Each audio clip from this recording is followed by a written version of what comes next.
via the initial 911 call that came in.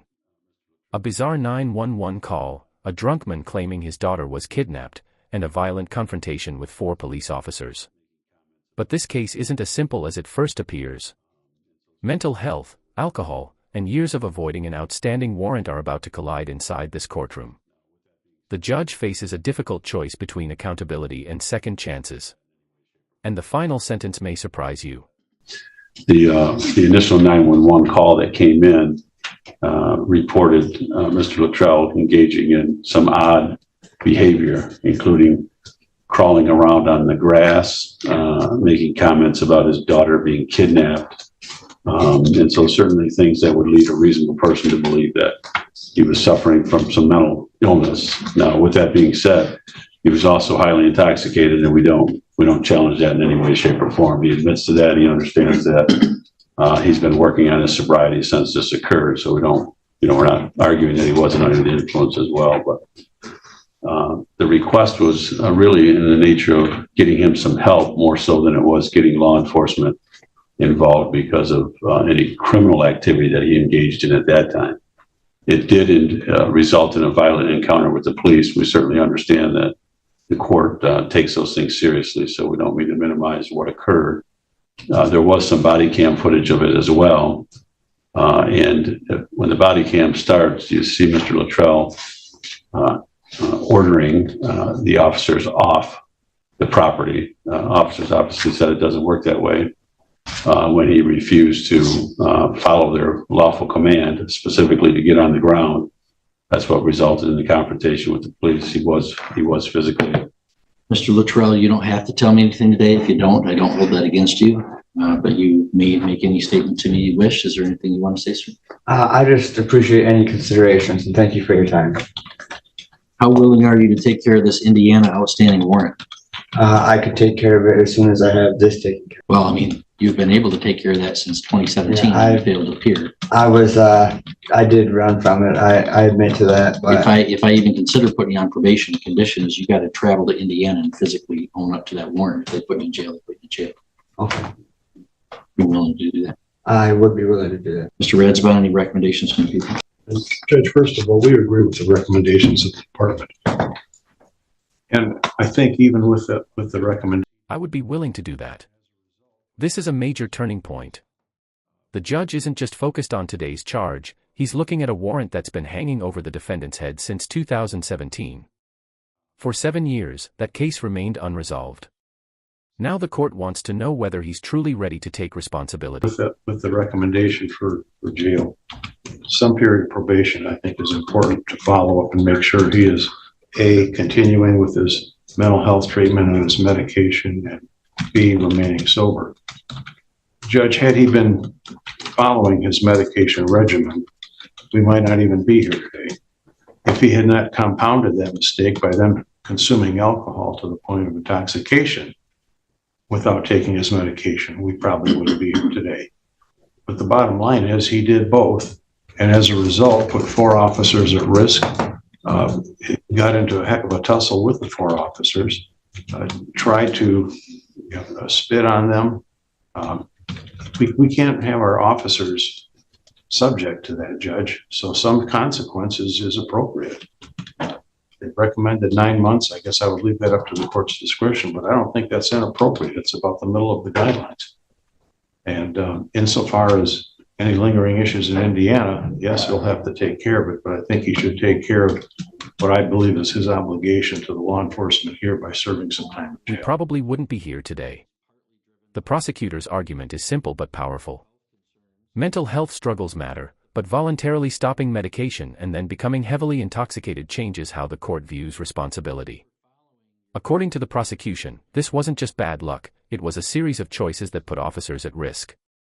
That's why they're asking the judge for meaningful Here consequences. by serving some time in jail, and with some probation on top of that. Well, Mr. Luttrell, this is, not a complicated charge. Resisting obstructing police is a fairly complicated charge. It's a 2-year felony. The guidelines are 0 to 17 months. We see these types of cases a lot, and they're on a sliding scale of how, any failure to comply with a lawful command of a police officer is resisting obstructing that officer. doesn't even require an assault, and here you were physically aggressive with them, threatening with them. So the charge itself is not that complicated. The facts of you are what makes this much more complicated. I mean, the police are called to respond to some behavior that was at least partly driven by mental health concerns. But the prosecutor is exactly right. I mean, if you were following your treatment regimen and were sober and nonetheless had some mental break, I think courts would bend over backwards to try to find. But man, it's just really, really tough to go out of my way here for somebody who's going out of his way to avoid justice. This may be the most important statement of the entire hearing. The judge clearly sees positive changes in the defendant's life, steady work, treatment, and efforts to improve. But he also can't ignore the years spent avoiding an unresolved criminal case. That's the balancing act every judge faces: rehabilitation versus accountability. And right now, accountability appears to be winning. Backwards to try to find a way to work with that and to solve that problem. But the prosecutor's absolutely right. You decided to stop taking your medicine. You decided to also get drunk. You're responsible for that behavior. You've got a prior R&O on your record. You've been on probation in the past, and you haven't done well with that. You have a charge for drunk driving in the state of Indiana that you fled from 7 years ago. And they have a statewide pickup outstanding warrant. And for 7 years, you've just been thumbing your nose at the court in Indiana. So you're aggressive and threatening to the police. You don't do well on probation in the past.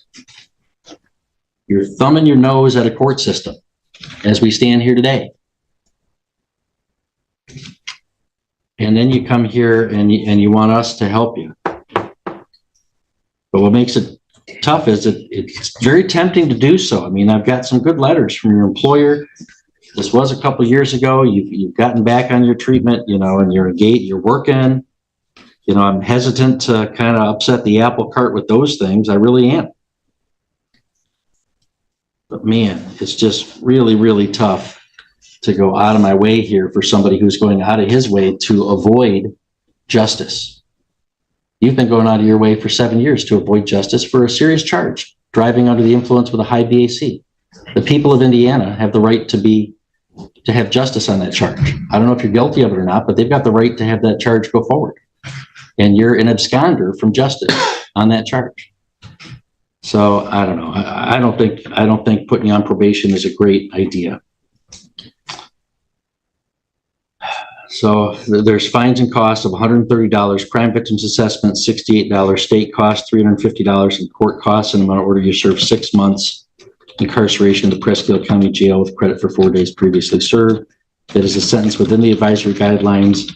It's not an intermediate sanction. I'm giving incarceration because of the prior poor supervision on the outstanding warrant and the prior R&O. Comment your opinion, like the video, and subscribe for more real courtroom moments. That is a sentence within the advisory guidelines. In the end, the judge concluded that the defendant's actions, stopping medication, becoming intoxicated, resisting officers, and ignoring an outstanding warrant for years, outweighed the arguments for probation. The court imposed 6 months in jail, citing public safety, prior supervision issues, and the need for accountability.